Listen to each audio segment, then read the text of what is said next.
ৰাস্তাটো যিহেতু অকস্মাত বতাহ ধুমুহা আহি পেলাই এডাল গছ পৰি গ'ল, গোটেই ৰাস্তা ব্লক হৈ গ'ল, মানে বাইক এখন যোৱাৰ সম্ভাৱনা নাই। গতিকে ৰাইজৰতো বহুত যান জঁট হৈছে। অলপ আগত বেছি বৰষুণ আৰু ধুমুহা দিয়াৰ কাৰণে আমাৰ ভালুকমাৰীৰ পৰা 1 নম্বৰ খাকী ৰোডৰ যিটো ৰাস্তা আছিলে 1 নং ৰামনগৰ মন্দিৰৰ সন্মুখত এটা গাছ বগৰি পৰিছে। বাগৰি পৰাৰ ফলত আমাৰ যাতায়াতৰ ব্যৱস্থা অসুবিধা হৈছে। আপোনালোকে যোনে ভিডিঅ'টো চাই আছে 2-3 ঘণ্টাৰ কাৰণে যাতে বেলেগ ৰাস্তা আপোনালোকে বাছি লয়, এইটো ৰাস্তাৰে নাহিব।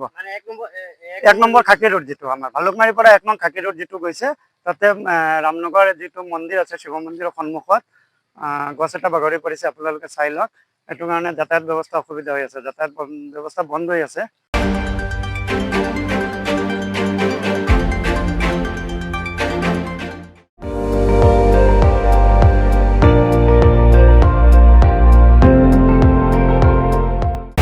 আপুনি চাই আছে ND24, সৰ্বশ্ৰেষ্ঠ নহয় সৰ্বোত্তমৰ দৌৰা।